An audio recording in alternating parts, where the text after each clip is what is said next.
To police officers, how are you feeling seeing how the situation was handled in Texas? Story 1. I'm a former police officer. I'm sickened by it. Especially since this is exactly the opposite response to an active shooter scenario than what the training dictates.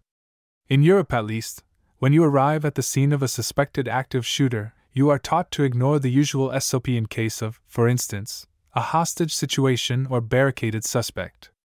In those cases, you set up a perimeters and call in the SWAT team, who are equipped and trained to deal with that stuff. But in an active shooter scenario, you grab whatever gear you have in the trunk, and you go in, making as much noise as you can along the way. You shout, "Stop! Police!" at the top of your lungs, and you push as fast as possible to the source of the shots. You don't stop to render aid to the wounded people you meet. Along the way, stepping over screaming victims if you have to. The reason for this approach is 1, to intervene and stop the killing as fast as possible, but also 2, that most active shooters turn the gun on themselves when they know law enforcement is closing in. You keep moving, shouting and shooting, anything to stop the situation, either by neutralizing the gunman yourself, or better yet, have him end it himself. It's a risky and horrible part of the job, one that I was happy to never have had to experience in reality.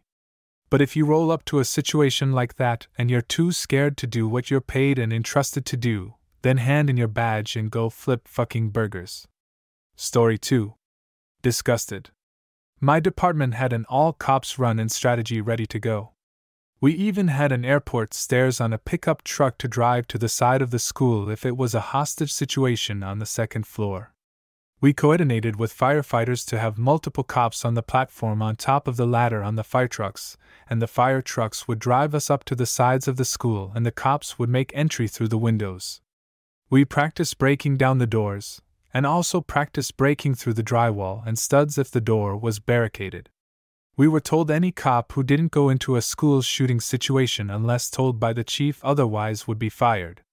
We were also told that if we kneeled on any suspect we would be fired, and the chief would recommend to the DA to charge us, and would give the evidence themselves. This was also well before BLM. When I see shitty cops clowning around, I am pissed. That's why cops all over have bad names. It's because of clowns like these. Story 3. I was a police officer back in the early aughts for a little over 7 years, and my dad is a retired, lifelong military and civilian police officer. We were talking about this situation earlier today, and we both agreed that rushing into that situation may have been our last actions as living humans, but we'd have done it. My dad said, "Better to die trying than to live being branded a coward and thinking what if." That whole part of protect and serve is an absolute in a situation where 7- and 8-year-old kids are being shot and them hanging around outside is unforgivable. I firmly believe that every officer that busied themselves tossing parents should, at a minimum, be fired and nationally blacklisted from ever being in law enforcement for life. Same for their chief. Story 4. Ashamed of this agency and their so-called chief. If the shooter is isolated, you wait because time is on your side to negotiate. If they are actively shooting people, action must be taken. Just because the SCOTUS says there's no duty to intervene, I think most LE agencies' policy and, obviously, public opinion beg to differ. Story 5. Actual law enforcement here. It's disgusting, and I'm embarrassed. Training aside, and hearing about what you should do by keyboard commandos. In this case, you're absolutely right. I've been present at active shooter situations, like the real ones.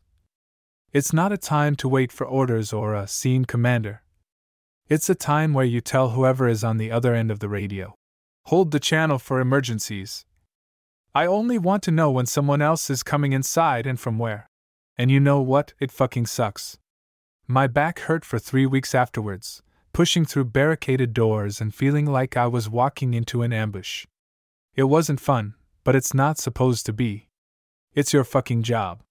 From what I'm reading/seeing, it sounds like just general cowardice and lack of training. The only people who did the right thing were the HSI and Border Patrol agents who just heard it coming out and went in even though it wasn't their responsibility. Something that stuck with me throughout my tenure in the Army. When the time comes for you to rise up and save the day, you're not going to be a hero, you're going to default to your lowest level of training. Shit, small town departments are terrifying, and generally employ bottom of the barrel people, in my limited, and probably pretentious, opinion. Story 6. Retired LEO. The words disbelief and disgusted hardly scratch the surface.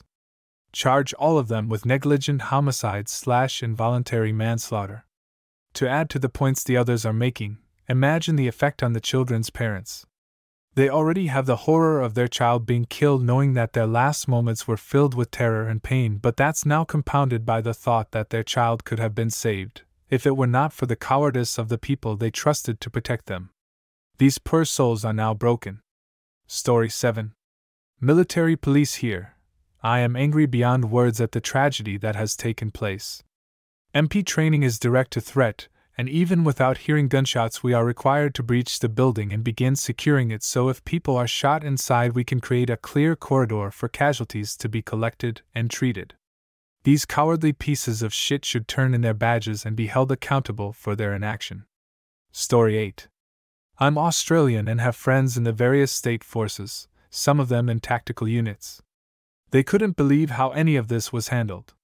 Nor do they believe any of those officers would ever survive the intake process for SOG, let alone even making it through the 12-month academy training program to start with. U.S. policing in general suffers from fragmentation in funding, training, and discipline. There doesn't need to be 8 layers of policing in 50 different county departments all doing the same role but without a shared vision. There is a lot of talk about defunding the police. I say bullshit. It should be about amalgamation of police. State police bodies with a single training program, single operating standards, single funding, etc. Remember to subscribe for more content.